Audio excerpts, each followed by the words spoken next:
call this meeting of the Madison School Board to order. Ms. Humphries, can you please call the roll? President Thompson. Present. Vice President Causey. Here. Member Gresham. Here. Member Holcomb. Here. Member Hunt. Here. All are present. Thank you. Can I have a motion to adopt the agenda as presented? Move to adopt the agenda. Second. Made by Ms. Gresham, seconded by Mr. Hunt. We're going to do voice votes today. All those in favor, please say aye. Aye. Any opposed? Aye. Any opposed? None opposed. Motion passes unanimously. Next on the agenda is Pledge of Allegiance. Dr. Lumley, can you lead us in the pledge?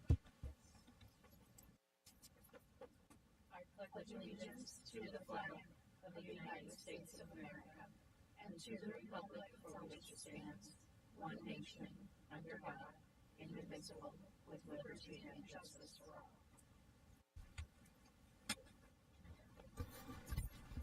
Thank you. I don't believe there's any need for an executive session.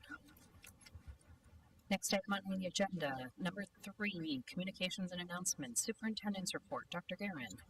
President Thompson, Vice President Causey, members of the board, cabinet, and guests. It is hard to believe it is the 4th week of school. Curriculum nights are in full swing, so please check your child's school calendar for scheduled dates and times. If you can see, we have Ms. Brayling in the audience tonight. Congratulations to our community ed team. On August 25th, we will call our last 3 students off the MAC wait list. This will take our total enrollment up to 1,320 students across the district. Additionally, we have 126 students enrolled in 21st century programming. That means out of Madison's 5,500 students, 1,443 of them, or over 26%, are enrolled in the community education after-school programming. We know the importance of before and after school, that the families have options for the open enrollment, and we're excited to serve 1 out of every 4 Madison School students. So thank you, Keisha. And I know they're looking forward to continuing to grow the programs and serve the Madison communities. And so many of our current employees started out as MAC employees, so it's amazing. I want to give a brief enrollment update. After the 10th day of school, our enrollment numbers continue to stabilize. Until October 1st, our enrollment will continue to fluctuate. October 1st is about the time we start to see it stabilize. Currently, our enrollment has decreased by 1.5%, which is what was predicted by the demographer due to the decline in birth rate, which is nationwide, and we are seeing that at the elementary level. Assistant Superintendent Scott Thompson will give a detailed enrollment report at our first board meeting in September. We continue to encourage parents to sign up for Parent Square application to enhance school-to-home and home-to-school communication. We are learning all the tricks and tips and tools of this really cool platform, so please check it out to get all the full features. If you have any questions related to this, please do not hesitate to reach out to your child's school or our communications department. Thank you, Dr. Guerin. Board member reports. Mr. Holcomb, do you have any report today? Only thank you for letting me to appear from our beautiful neighbor to the north, Canada. And to compliment the district and everybody on the community ed report. Those numbers are fantastic, and I really appreciate that. Thank you. Thank you, Mr. Holcomb. Ms. Causey. Thank you, Madam Chair. Whoa. I want to also congratulate Keisha Breeling and her department. It is thrilling to hear that we have wiped out the waiting list. As a parent, that is what allows you to work, to do what you need to do so your kids can be safely at school if they need to be there before school or after school. So thank you for that. And then I just want to share with my colleagues that I look forward to seeing hopefully all of you or some of you at the ASBA Law Conference next week. Thank you. Thank you, Mr. Hunt. Congratulations, Community Ed. I know that's a lot of work over multiple years to get to this great place. So, congratulations. Great resource for the community. And another reason that Madison is an incredible place for folks to send their kids. I will say congratulations and good luck to all of the athletes who have put themselves out there for the different sports over the last couple of weeks and starting off into their seasons. Go make Madison proud. I want to say incredible work to the facilities team, the custodians after the storm last night. I was at around two schools today and just really impressed with how quickly they got into things that kind of were messed up last night. I know that's not easy to get done, and they did a great job and had a safe day because of it. So that's all I have. Thank you, Mr. Hunt. Ms. Gresham. Hello.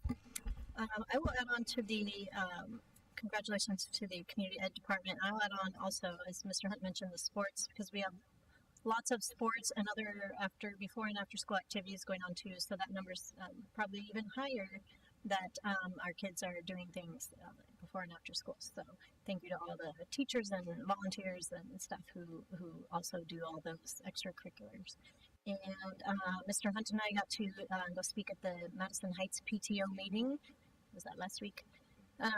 Yeah, so that was great. They had lots of parents, a lot more than when I used to be on the PTO there. It was quite impressive. So congratulations to them and thank you for having us. And last thing I'll mention also sports. I'm back to the coaching cross country and number one. And I just want to remind everyone, because we started last Thursday and there was a heat advisory.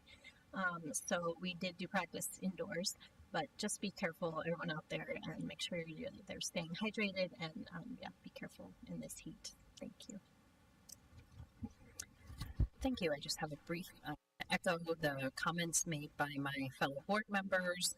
Looking forward to the law conference late next week. There's always some really great opportunities to learn about new laws that have passed, but also issues that are impacting school boards across the state. Looking forward to that.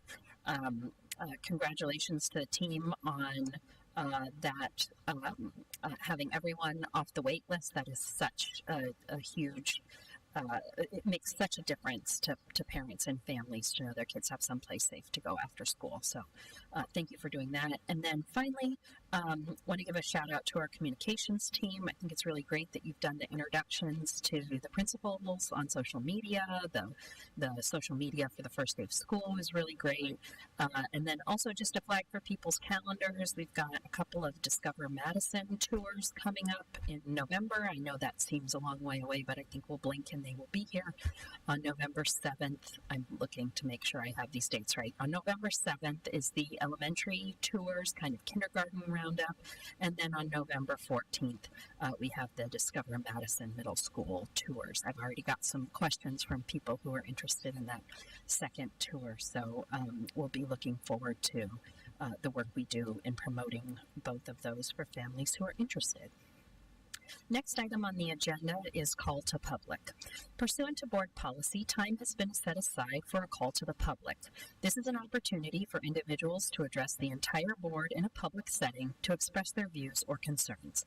State law limits our ability to respond to comments made during call to the public.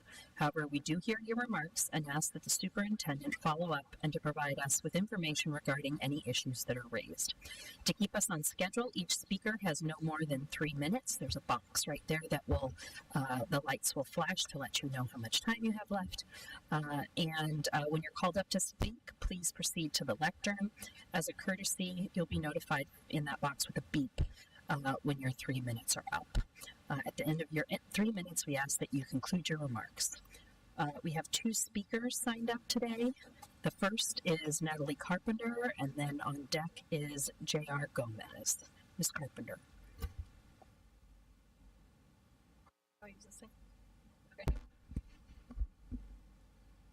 Hi, I'm Natalie Carpenter. I was the 7th and 8th grade science teacher at Madison number 1. I'm here today because I'm requesting that the governing board waive the $2,000 liquidated damages fee and reimbursing me for the $2,000 that has already been deducted from my final paycheck. Pursuant to ARS 15-545 and Contract Clause 23, the board has the authority to process a resignation as a mutual separation and to waive liquidated damages in certain circumstances. During my time at Madison No. 1, I worked tirelessly to create meaningful opportunities for students. I fundraised and secured nearly $20,000 for programs I started, including the Makerspace, which had over 80 students by myself in the first year, and the gardening program. Last year, I was honored with the Truly Extraordinary Award for these contributions. Just yesterday, the district itself publicly congratulated me and one of my students on social media after we were awarded a fully funded trip to New York when I was no longer employed. These recognitions highlight the positive impact I have had, and they are inconsistent with being labeling my resignation as unprofessional. What concerns me the most is that while I was still in discussion with HR, the district deducted the $2,000 from my final paycheck without resolution.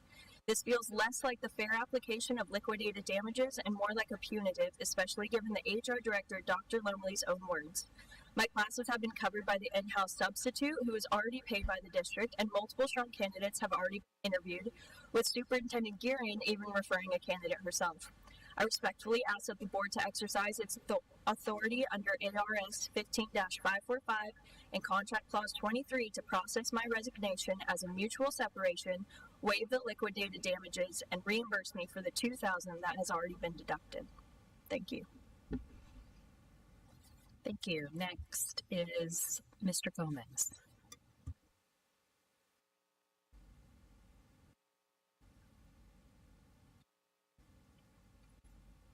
Hello, Governing Board. I'm a community member and advocate here speaking on behalf of Natalie Carpenter. I sent you guys an email, so you probably see a familiar name, maybe not the face.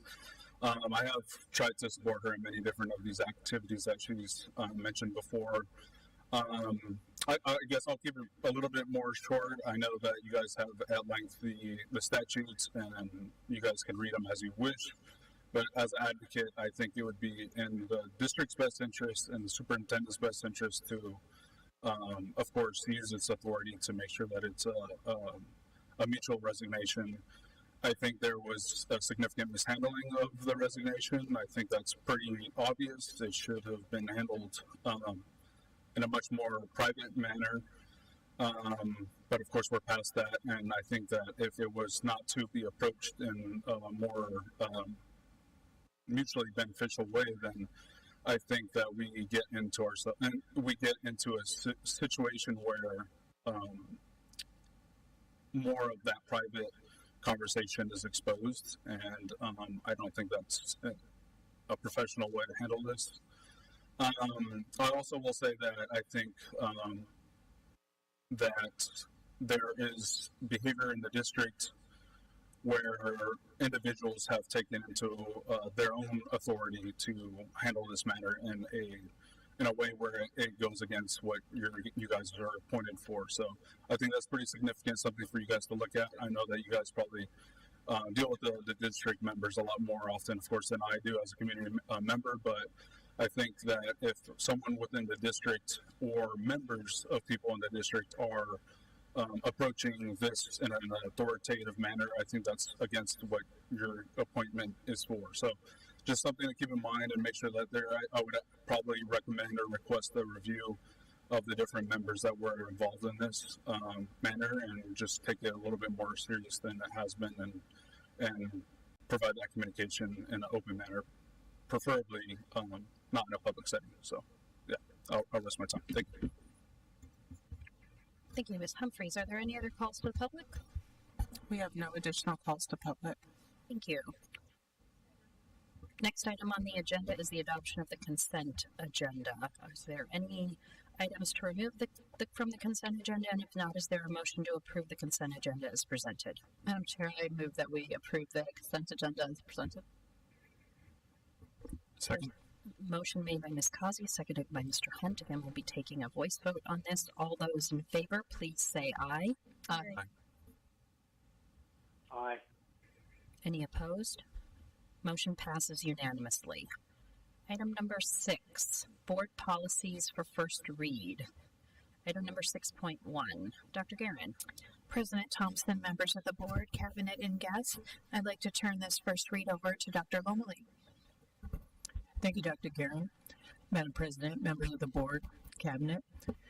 We bring forward this policy, GCCG, Staff Voluntary Transfer of Recruit Sick Leave.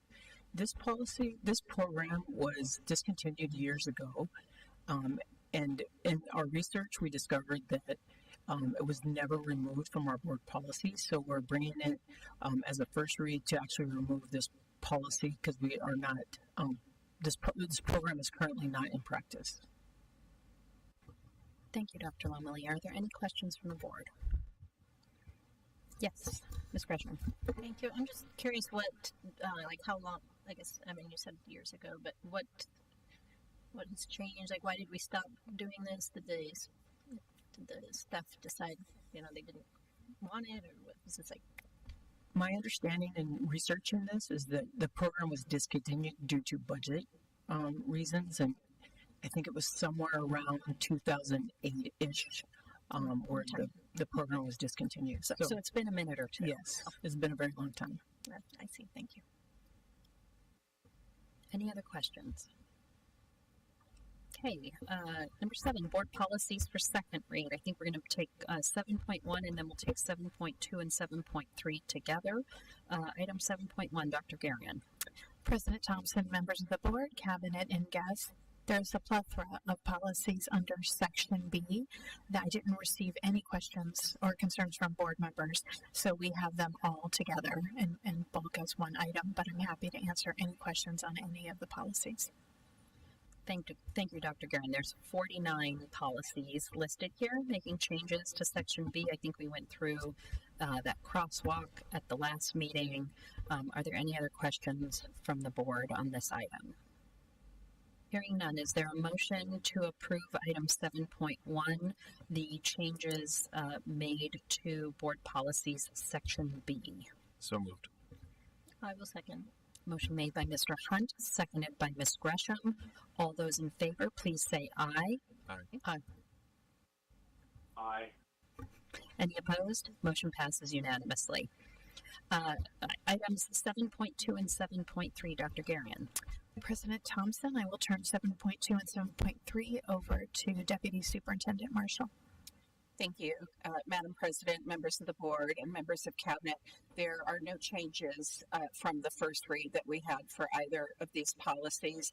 I will share that the 7.3, the sex offender notification, there was some discussion last time due to the optional language, and in following up with our legal counsel, the recommendation is that we do not adopt the optional language, that those items should be handled on a case-by-case basis, and if those needs arise, we would work with legal counsel for what those steps would be. So the recommendation would not be to adopt, and so as presented at the last meeting, but with the strike-throughs for the optional language. Thank you, Ms. Marshall. Are there any questions about either item 7.2 or 7.3? Madam President, if I may. Go ahead, Mr. Holcomb. I want to make sure I understand. So we are adopting none of the alternative provisions, and those will be dealt with on a case-by-case basis. Is that correct? Member Holcomb, members of the board, and members of cabinet, that is correct. So the change from ASBA referred to the police requirement for the notification for the level 1 sex offenders. The optional language was an oversight. It had been there previously, but had not been adopted by Madison, so is not in our current policy. And again, the recommendation is to continue to leave that out of policy and handle on a case-by-case basis. So only accepting the new change from ASBA regarding the notification. Thank you. Any other questions? Is there a motion to adopt items 7.2 and 7.3 as presented? So moved. Second. Motion made by Mr. Hunt, seconded by Ms. Causey. All those in favor, please say aye. Aye. Aye. Any opposed? Motion passes unanimously. Next item on the agenda, information items. Dr. Guerin. President Thompson, members of the board, cabinet, and guests, I'm very excited to welcome to the podium our Director of Madison Center for the Arts, Heidi Kelly, to provide an exciting update.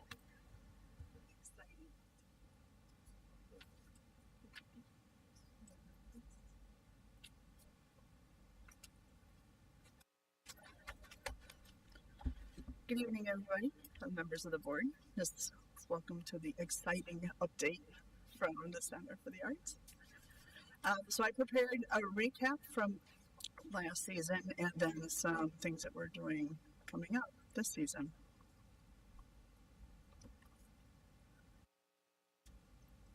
So if you take a look, we compared the last 3 years of ticket sales and the tickets that are available, which are based on how many shows were in the center. And so for this past season, we sold 43% of the house, or 21,000 seats, and $516,000 in revenue. This is all ticket events in the center, so it's not just the ones we produce, but it's also all the school events that come through our doors.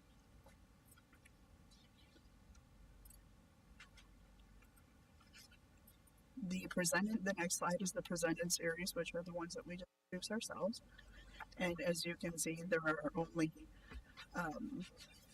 11 tickets difference between last year and the year prior, but there's a $17,000 difference in what we brought in.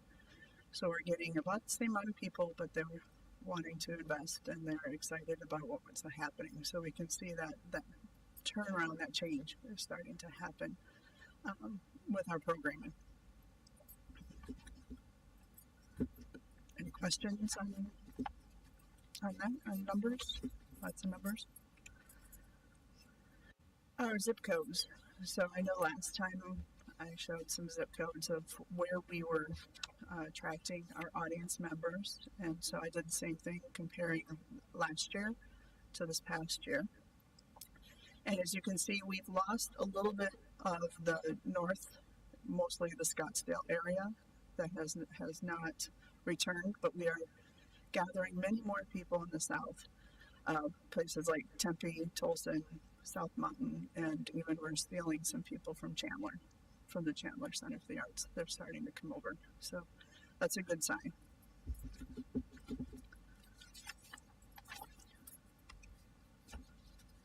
A breakdown of where our people are coming from. We have mostly, obviously, Phoenix, but then the second one down, we have people coming from Tucson and New York and Philadelphia. So it breaks it down from there, from Arizona, Maricopa County, as well as the top zip codes that we're attracting with what we are achieving and who our advertising is reaching.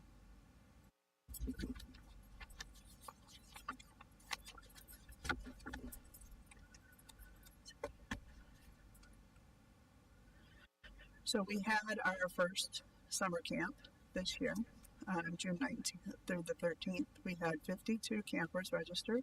Originally, we thought we could only handle 30, but we increased that enrollment. We got up to 52 kids.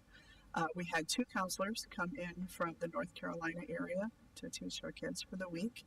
And so they started out with some improv games and some get-to-know-you games and ended up doing little performances within groups at the end of the week.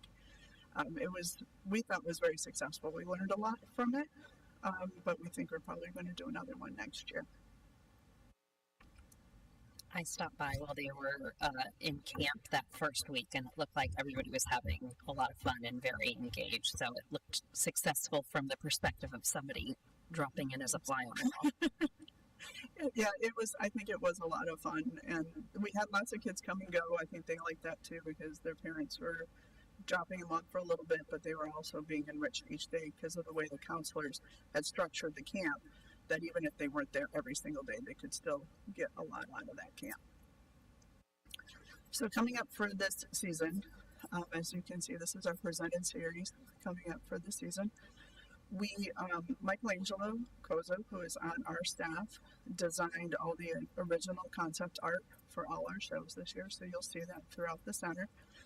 We made it a little bit more whimsical, mid-century modern kind of vibe. So we have posters and table tents, and the artwork is throughout the center, so you'll be able to see that as well. But it represents all the shows. So we opened with one night in Memphis, and then also we'll have an opening night reception with a dessert bar. So make sure you come so you can get stuffed with ice cream and lots of goodies. Again, we'll bring in the Nutcracker as we have in past years.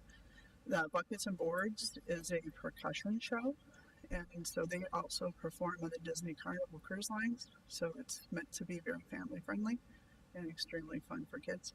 Spamilton is a little more on the adult side, but we all know what Hamilton is, so it's a spoof on Hamilton. Omnium Circus is an accessibility circus, so all the participants are somewhat handicapped. If they are not mentally handicapped, they're physically handicapped, but it's meant to embrace everyone, and that's their message across the board. Is the title of the show is I'm Possible. And then we have the Dinosaur World Live, where we're still trying to figure out how to put 20-foot dinosaurs into the center, but I'm sure we'll figure it out somehow. We also have, in addition to the presented series, the music series, most of them are on Thursday nights, once a month, starting in January. So we will have Neil Diamond, Elton John, which we also have on Valentine's Day, which we'll have a dinner before. It'll have a 3-course dinner. And then we have Motown, the Hitmen of Country, and mariachi. So hopefully a good variety, something for everybody. Our matinees, as we feature, we have many more this year than we probably have before. So I have some good news on this one. We sent out the announcements to the teachers 2 weeks ago, and 5 of them are already sold out. We have over 900 kids, and we have waiting lists for some of those. So we have 5,825 students signed up for these matinees already, out of possible 9,900. So we are 2/3 of the way full for every single one of these shows. So we're going to sit back and evaluate if it's timing, if it's programming, and really tailor our matinees to be what teachers want, but also what kids enjoy. Some new initiatives that I introduced this past year is we've created a partnership with Cater Phoenix. So if you've been to the hall at all, you probably have seen Dennis wandering around. And he has upgraded our concessions to the point where they're highly demand. We had people lined up to the door for Nutcracker and also for the Cocoa Bar. He is a very good cook, and I'm very, very happy that we have partnered with him. We also have partnered with Act One.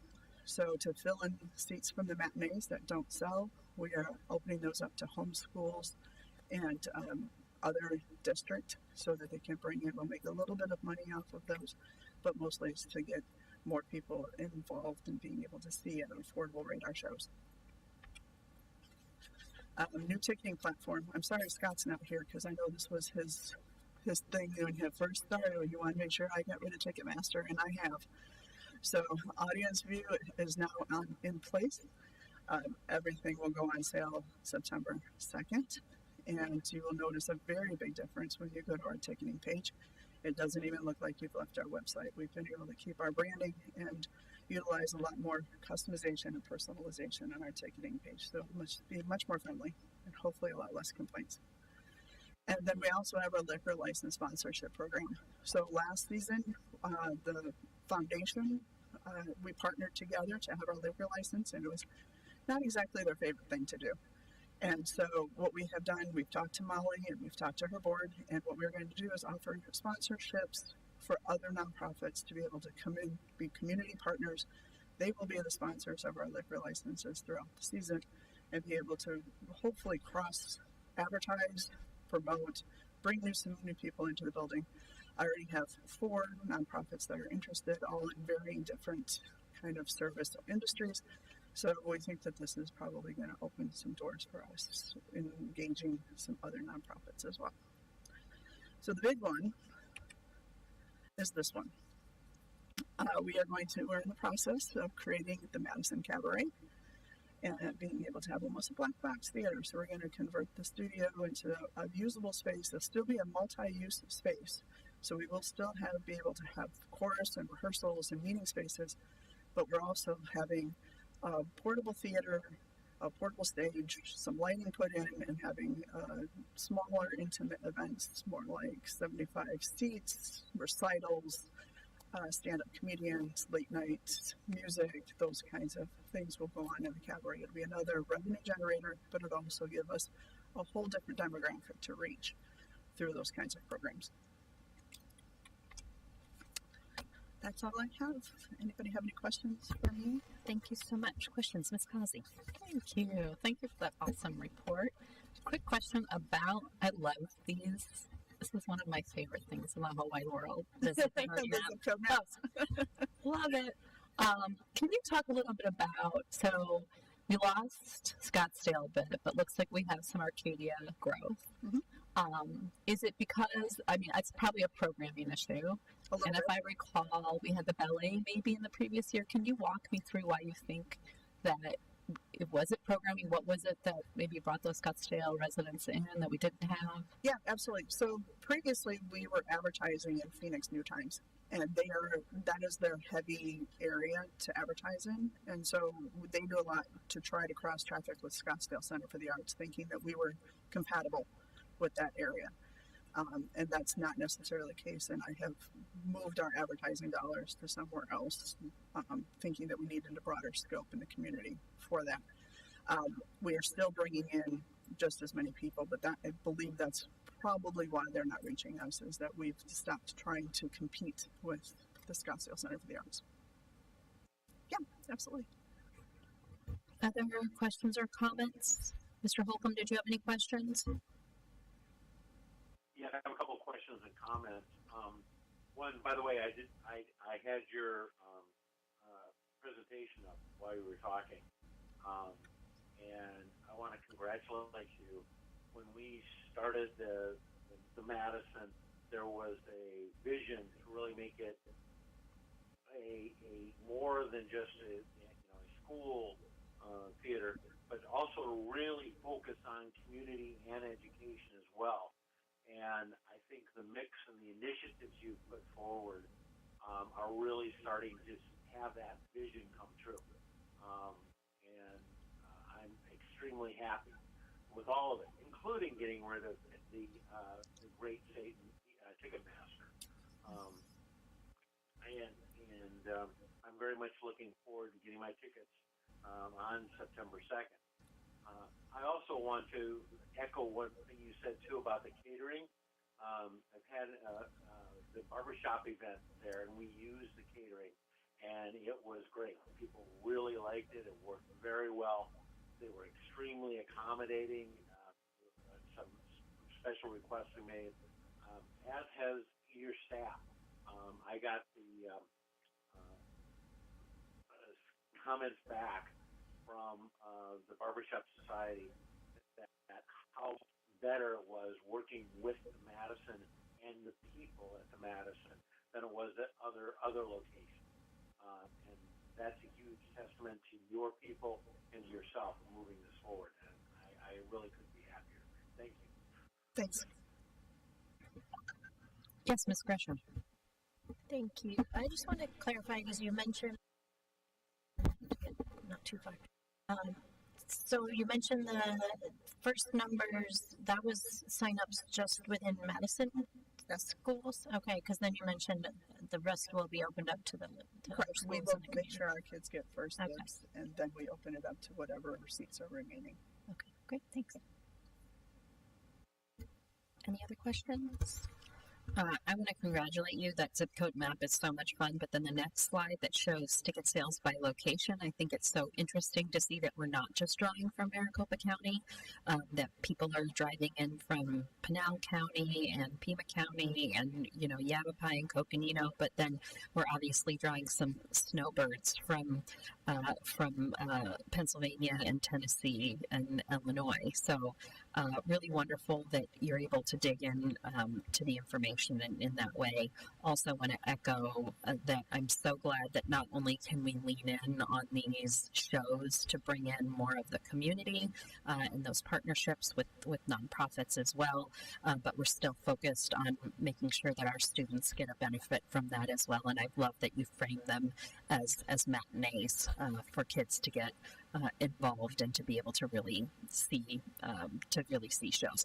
You do still have the opportunity for kids to get discounted tickets. Yep, Can you talk a little bit about that? So it's the Maskers Club, and there's a flyer in the folder if you want some information for that. But that's able for families to pay $25 a year, and then they get 3 tickets, $5 a piece for any of the shows that we offer. I think that's so great, not just open to Madison families, but other families as well, so they can experience a theater and those shows. So thanks for doing that as well. I think it furthers our education We're starting to mission. get a lot of homeschools for that program, and also the reason why we need the matinees also is that we want kids to think that they are actually coming to the theater right from the get-go. So we try to create that experience right from the beginning. Yeah, it's not just a field trip; they're doing something special. Exactly. Yep. Absolutely. There's no other questions? Thank you so much for the presentation today. Next item on the agenda, discussion regarding future meetings. Dr. Guerin. President Thompson, members of the board, cabinet, and guests, we're going to keep the board quite busy in September. We will again have our school integrated action plans in both board meetings at September 9th. We'll start with our middle schools at 2:15 in the governing board room and then move into our regular board meeting. You'll notice that our You Make a Difference Shining Star Awards also start in September. I did mention that we'll have an enrollment report in September at the first meeting, and also we will have a Rose Lane update. And then the second meeting in September, we will have our elementary schools present their school integrated action plans at 2:15 in the governing board room, followed by the board meeting at 6 and with additional awards. And right now we have Mr. Piankowski. He will do an overview of the parent survey results, so we'll be able to dig into that. You'll also see some of those survey results reflected in the school presentations because they really dive into that data in the summer. And then also we can talk about how the law conference went. Great. Any questions or comments for Dr. Guerin? I just want to briefly flag that I know that I've gotten questions from parents about how those human development program questions went in. I know we'll be talking about that when Mr. Piankowski comes forward, but there's a lot of interest in the community about our plans moving forward and what the response was for that. So just wanted to flag that because I know previously it was potentially on our agenda for today. We actually have a meeting set up to discuss it with Ms. Marshall and Mr. Piankowski, so that will be part of the presentation. Wonderful, thank you. Any other questions or comments? Okay, I will take a motion to adjourn the meeting. Move to adjourn. Second. Motion made by Ms. Gresham, seconded by Mr. Hunt. All those in favor, please say aye. Aye. Aye. Bye. Motion passes unanimously. Meeting adjourned.